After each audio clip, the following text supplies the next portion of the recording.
Hello and welcome back to Altex TV, and in today's video we are going to discuss the MCU Future moving forward after Endgame. With everything that's happened, what is the next stage for the MCU now moving forward now that we've had Endgame and the way that it ended. Now this video will contain spoilers for Endgame potentially, so if you haven't watched it, go watch Endgame and then come back. Otherwise, enjoy the video. So we're going to start with the character Spider-Man. What are we going to do with Spider-Man moving forward? So obviously we know Far From Home is coming.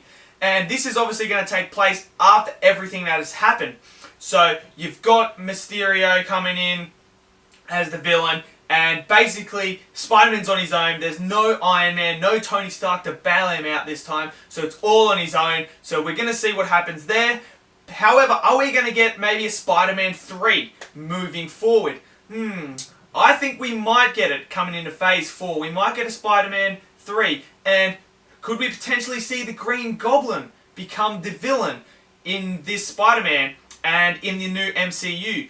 I'm not 100% sure what the rights are, if Marvel do have the rights for the Green Goblin as they got Spider-Man over. But if they did, it would be nice to have Norman Osborn in Spider-Man 3 with Harry Osborn as well, moving forward, having Green Goblin as potentially the big bad villain for Spider-Man 3 and seeing how he has grown throughout and where are we going to go with his character now that Tony Stark is no longer around. Now we move into Black Widow, and we all know Black Widow is getting a movie next year, I believe. They're starting to shoot in a month or something like that. It starts shooting. So my idea, my prediction for what Black Widow is going to be, the movie, it could be a prequel. It could be about the Budapest, but what happened in there and all that. But I'm thinking, what I would think that they might do is in that 5-year period gap from when the snap happens in Infinity War to the start of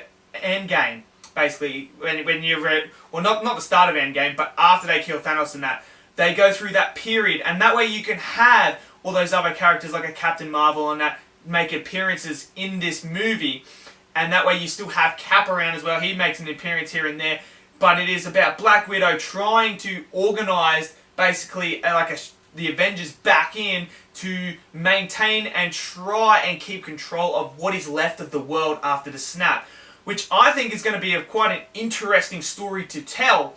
And I mean, if that's the way they're going to go, I'm down for it. I am down for that as a Black Widow movie. And because we all know Black Widow dies in Endgame, so it didn't make sense that they would do one after Endgame now, but I think it's going to be in that 5-year period, and that's what it's going to be. It's going to be about Black Widow trying to pick up the pieces and keep the world intact. Now, we are moving into Doctor Strange. And for me, we're getting a Doctor Strange 2. I know that has been confirmed that there will be a Doctor Strange 2. Now the big thing is, I think it's time. Mordo has to be the villain for this one. I am thinking, after the way they left it at Doctor Strange, I've got a feeling Mordo is going to be like a villain to Doctor Strange in this movie. And I think it's going to be their relationship, how he's not agreed with what Doctor Strange had done in the first one or everything that's happened.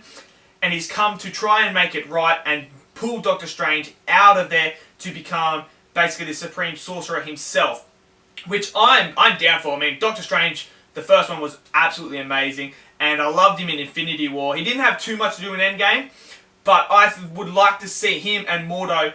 Their chemistry was good in the first Doctor Strange, so I'd love to see them going up against each other, and basically Doctor Strange is trying to tell him, really, look, we had to do it this way. This was the only way to protect it. These laws have to be broken sometimes. We can't always follow everything. And I think it's going to be a compelling story. Whether or not we get Doctor Strange 3, we're going to have to wait and see Doctor Strange 2 and see where they leave that things off there to really get an indication whether we're going to get Doctor Strange 3 or not in Phase 4. So yeah, so that's what I've got for Doctor Strange. Now we move to Black Panther. We know we're going to get a Black Panther 2 because the first Black Panther made like some ridiculous amount, 1.3 billion or some shit like that. It absolutely made a monster amount of money, and everyone loves Black Panther. He was absolutely amazing in his movie. He was great in Infinity War and in Civil War. So we're going to get a number 2. Now, Claw's dead and Killmonger's dead. So to me, I don't know where they're going to go with the villain for Black Panther. That, to me, is the big mystery. Black Panther 2's villain is going to be... There's a question mark there. I'm not really big and familiar with Black Panther in the comics or anything like that, so I honestly don't know who they're going to have as the villain of not Doctor Strange, of Black Panther. And T'Challa, who is T'Challa going to do? What storyline are they going to do with this movie is the big question, because you've already done the Throne sort of esque storyline where his cousin comes and has claim to the throne, and you have that was in the first Black Panther. So where they're going to go with the storyline is very interesting. I don't know. Let me know in the comments, guys. What are some villains that Black Panther you would like to see in Black Panther 2, and that they could bring in? Because I honestly don't know many at all, but except for Claw and Killmonger. But they really did already. They killed off Claw and Killmonger already. So let me know in the comments. That's what I think. We're definitely getting Black Panther 2 for sure. Whether we get a 3 or not will determine on what happens in 2 and moving forward. Okay, so we are now moving to Captain Marvel.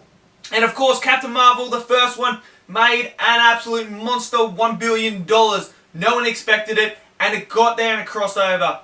Now, she didn't play too big a part of a role in, what's it called? Endgame. She was there at the start and then there at the end. So she wasn't a major part. Now, there's two ways they can go with the Captain Marvel 2.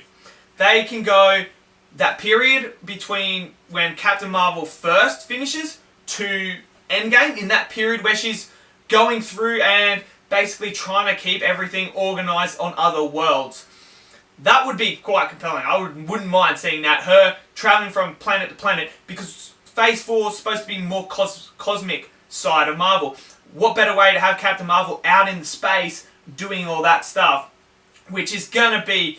I would love to see that. Or they can do it after Endgame, and basically she still goes back and fighting the central intelligence of the Kree.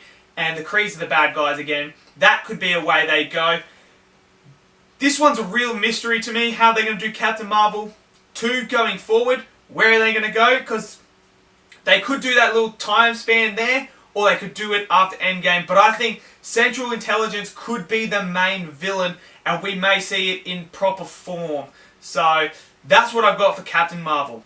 And finally, for the last one, for part 1 of the MCU Future, we are going to be Guardians Galaxy number 3. And of course, everyone saw what happened at the end of Endgame. Thor was on the ship with the Guardians. There's no Gamora. I think Nebula was there as well. So, and Quill was searching for Gamora, as we could see.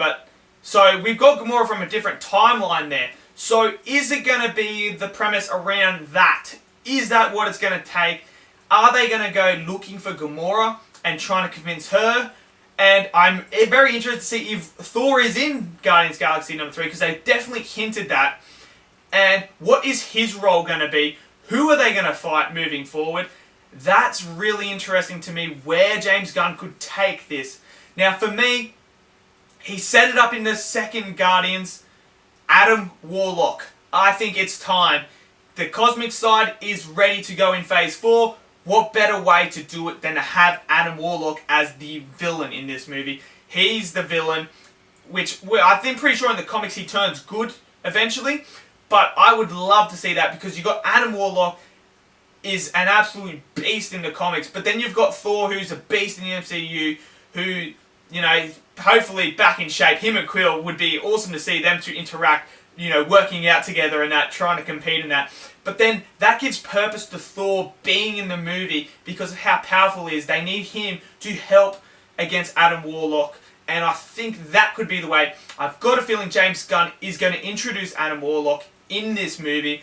And I'm going to be interested to see how they tie the Gamora situation up with Peter Quill and that. And how it all unfolds, which is going to be very interesting to see.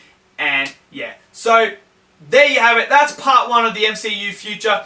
Come back. I will be dropping the next episode, part 2 of the MCU Future, because there's a lot to get through for Phase 4.